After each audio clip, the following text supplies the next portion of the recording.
G'day, g'day, and welcome to our part 2 of our review on the Unimig 120 MIG 10 amp welder. Alright, well, before we go any further, I better give you the fine print, shall I? Everything I say in my videos is my own opinions and may not reflect the view of anybody else, including those who host my content. Manufacturers, wholesale, retailers have no idea who the fuck I am and have not asked me to review any of their product. I bought this with my own money and no prior knowledge to anybody else. I don't get any discounts, freebies, hand jobs, backhanders, circle jerks, or any reach arounds. My opinions may differ from yours. No hookers were harmed in the making of this video. Alright, well, I'm going to do this a little bit differently than what I usually do for my other reviews. I am going to score this out of a 10, and our categories to do our points on are the price, the ease of use, the portability, considering they sell this as a portable welder, the duty cycle, the memory, whether it holds its memory, parts availability, etc., consumables, as advertised, functionality, pro-consumer, whether it is good for somebody who's going to use it a hell of a lot and is not a beginner, they're not their first time MIG. And number 10, will I recommend this item? Okay, number 1 is price. She is $330 retail. What can you say? How can you argue with that? That's a pretty good price, really. $330 for a MIG comes with, you know, the spool of wire and whatever you need to get going. So yeah, that's a yes. That is, we can't really argue with that one for sure. Second one is ease of use. Now, I spent a lot of time rooting around with this afternoon. It was not that absolutely fantastic to use. The worst bits about it was I can't control the flow of the wire, the speed of the wire, and I cannot control the power enough for my liking.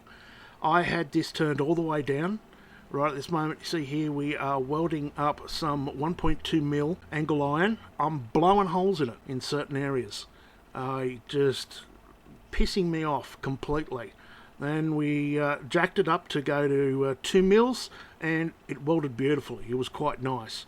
Unfortunately, it was bloody spraying molten lava all over the fucking place. I should have been wearing long sleeves and long pants, but I'm rather used to using a TIG and stuff, and my other MIG, which does not spray shit like this does. The welds look okay, 2mm plus, and even going on to 3mm, beautiful. It seems like the larger the metal, the thickness of the metal, the better the weld, which is a bit weird for such a little tiny welder that only runs on 10 amps. So, ease of use, for me, I would say no, but if you were an absolute rock-solid beginner, you've never picked up a MIG welder before, something like this would probably be really good for you because you haven't got to set all your parameters. You don't have to do your wire speed, you basically don't have to do your power, just put the bastard on as low as it'll go, set your wire, and there you go, you're off on welding. So for me it's a no. For an absolute total beginner, I would say it's a yes. Number 3, portability. Yeah, sure, not a problem at all. It's light, it's small, it's compact, it's even got a little purse string there.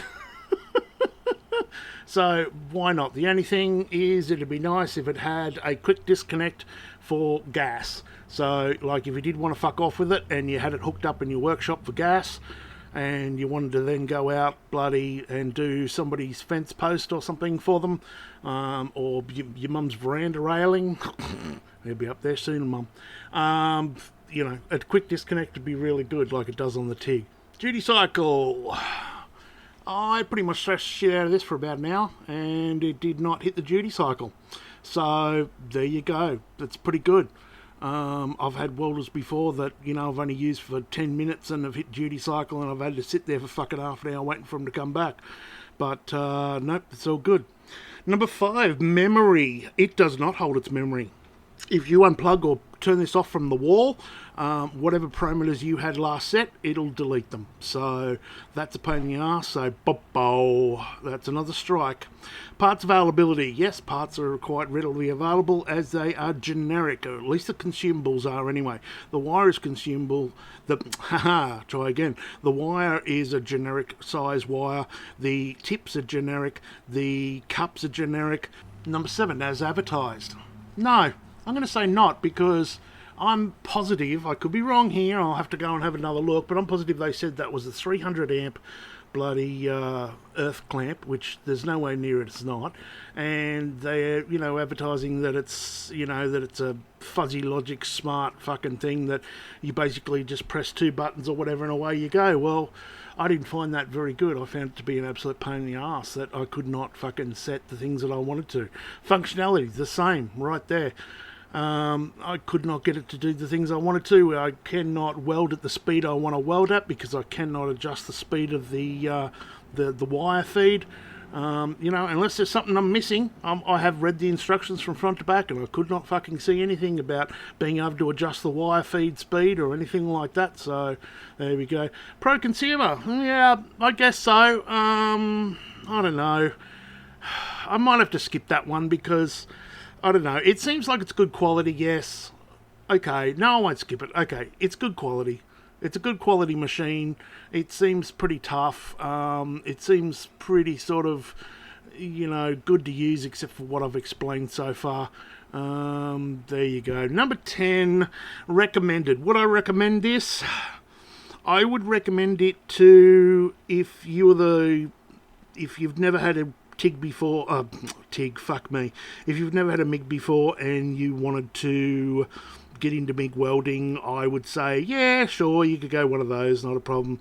As far as recommending it straight out wholly to everybody and saying, oh my god, this thing's the holy grail, this is fucking beautiful, no, I would not. And the reason for is I find it's only average. I think it's only an average type fucking thing for the price. For $330 you can get on eBay and you can fucking buy MIG welders all day long.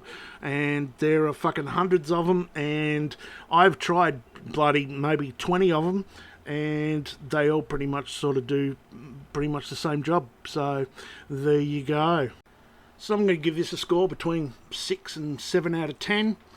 And there we go, boys and girls. That's pretty much it. All right, I might give an update on this, maybe 5-6 months down the track, and we'll see how she's cruising along.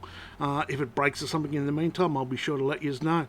All right, well, make sure if you've got one of these, you comment below and let me know what you think of it, because I'm always interested and I read every single comment and I try and reply when I've got time. So, be good, stay safe, and as per usual, we'll see you around like a result, trendsetters. Techno.